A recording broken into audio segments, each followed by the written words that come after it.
Ok? Tout le monde est prêt?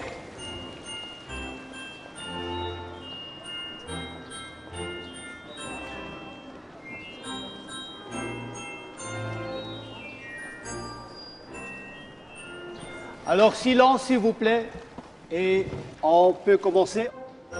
L'histoire que nous allons vous raconter est une histoire universelle, une histoire d'amour, une histoire de fraternité.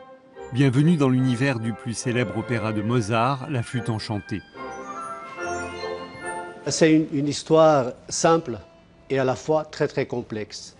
Et elle parle de tous les grands thèmes de la vie. Elle parle d'harmonie dans la vie, d'une quête d'harmonie en général, comment la musique peut changer le mœurs et amener une harmonie dans la vie.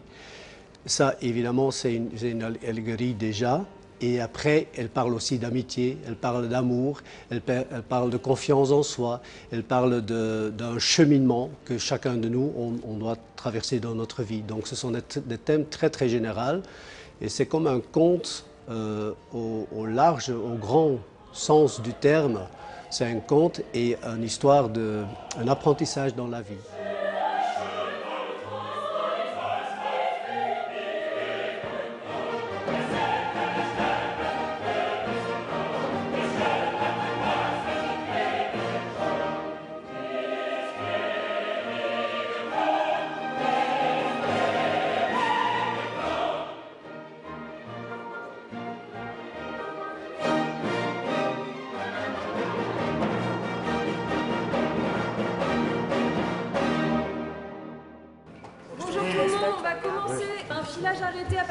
Pour nous faire vivre cette belle aventure lyrique, l'Opéra de Lyon a choisi d'associer deux maîtres d'œuvre. Un metteur en scène rompu aux subtilités de cette histoire et un vidéaste génial bricoleur d'images. Et juste pour voir, si tu t'assieds ici, juste pour voir, et tu mets ton bras sur ses genoux. Ouais. Ce qui est très très particulier avec les moyens de bord qu'on a ici, c'est en effet c'est la vidéo et c'est le jeu théâtral. Et on essaye de faire un mélange entre de ces médias très différentes en fait. Et c'est-à-dire qu'en même temps, tu vois presque le making-of, tu vois comment l'image se compose. Et souvent, c'est projeté sur un écran central ou sur un tulle qui est devant les chanteurs.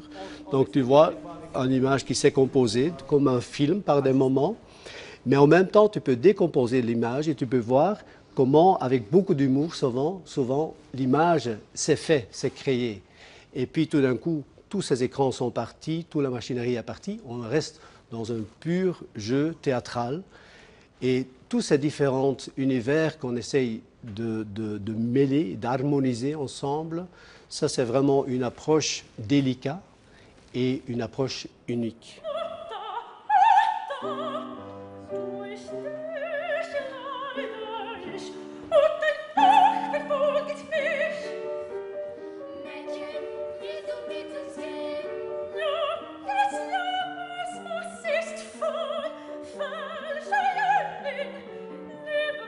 Moi, dans le travail artistique, en général, il y a tout le temps une chose qui m'a beaucoup intéressé, c'est le processus de fabrication de l'œuvre d'art ou le processus de fabrication du film pour le cinéma ou le processus de fabrication d'une écriture pour un poète, par exemple. Et donc, c'est ça que j'essaye de mettre en jeu dans la mise en scène, c'est le processus de fabrication. On voit en direct comment les images vidéo qui décorent ou qui illustrent l'histoire sont créées. Mais évidemment, à certains moments, il y a des images qui sont plus là pour faire joli ou pour situer un peu l'action. Mais ce qui entraîne tout, c'est quand même que, à vue, on voit les gens bricoler pour fabriquer des images, quoi.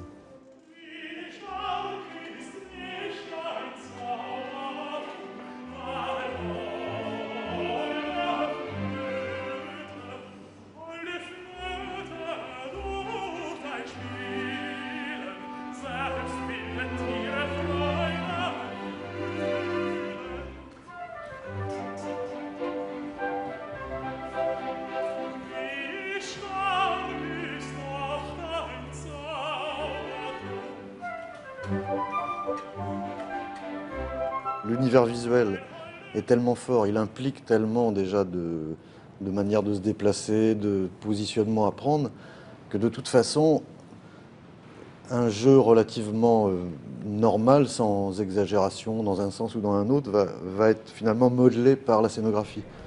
Et donc je laisse Luc aller un peu dans le sens où il veut.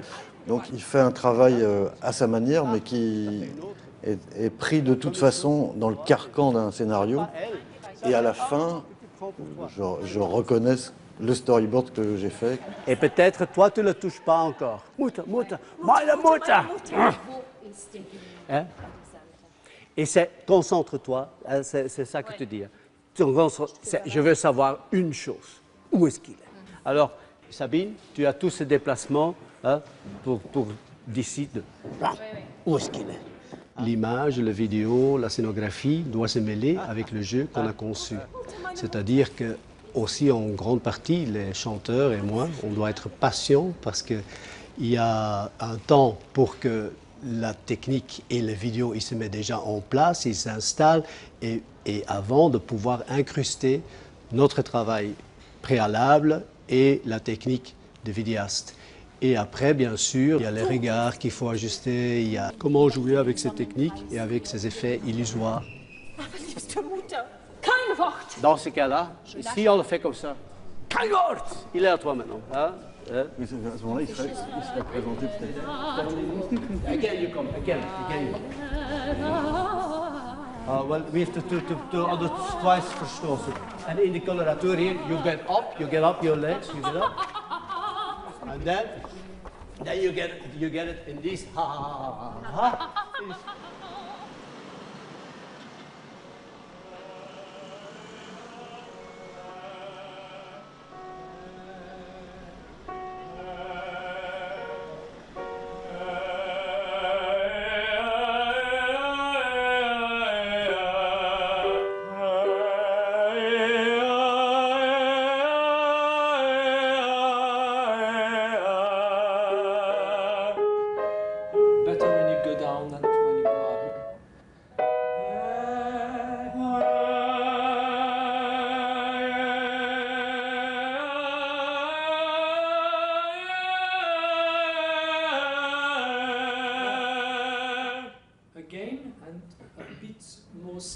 Cette flûte enchantée est totalement distribuée par les membres du studio de l'Opéra de Lyon, que nous avons recrutés un peu partout. Hein. Nous sommes allés à Londres, à Berlin, à Vienne, à Paris évidemment, et pour trouver les meilleures nouvelles voix qu'on pouvait trouver pour notre distribution de la flûte enchantée. Donc, cette flûte enchantée n'est distribuée qu'à des jeunes chanteurs, tous membres du studio.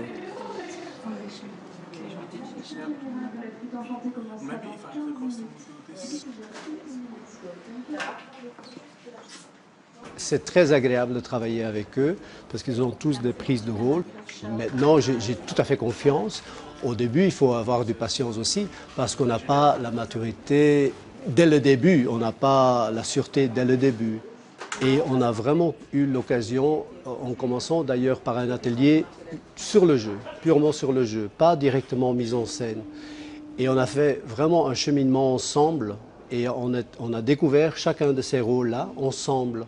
Et ils étaient tout à fait ouverts et en même temps, ça s'est soudé un groupe très d'amitié même. On peut les aider à développer la technique. Donc là, on a fait un super travail avec Jean-Paul Fauchecourt qui s'est vraiment donné 100% pour travailler avec les chanteurs. On a travaillé au début d'avril, ils ont travaillé, on a fait des stages avant.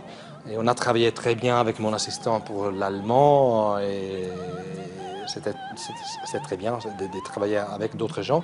Et là, c'est vrai que les chanteurs, depuis que je les ai rencontrés, ils ont vachement progressé, ils ont fait un travail super.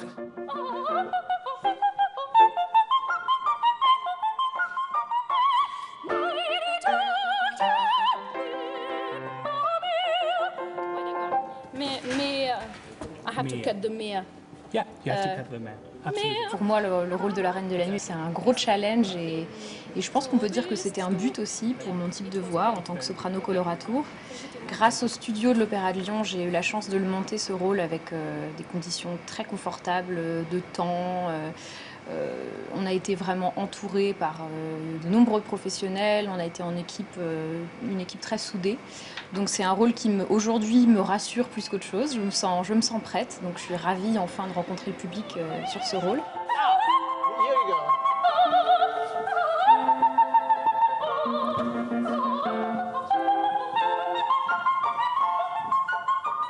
C'est vrai que même si je ne tiens pas forcément compte de la musique, je sais quand même qu'il y a des airs très attendus dans cet opéra. Les airs de la Reine de la Nuit, par exemple, bon, j'ai apporté une attention particulière à des tableaux qui correspondent à des airs connus que le public a envie dont le public a envie de profiter pleinement, visuellement et auditivement.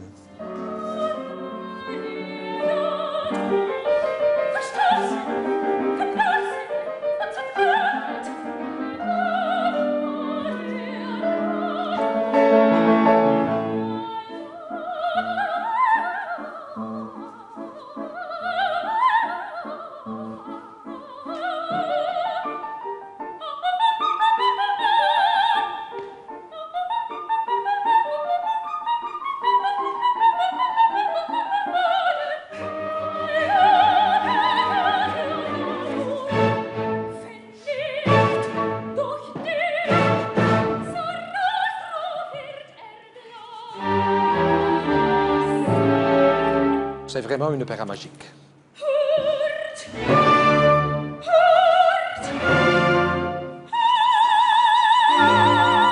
En même temps, c'est la plus belle musique du monde. Et en même temps, c'est accessible vraiment à tout le monde. Et ça, c'est quelque chose qui est tellement riche chez Mozart, tout court, et pour la flûte enchantée en particulier.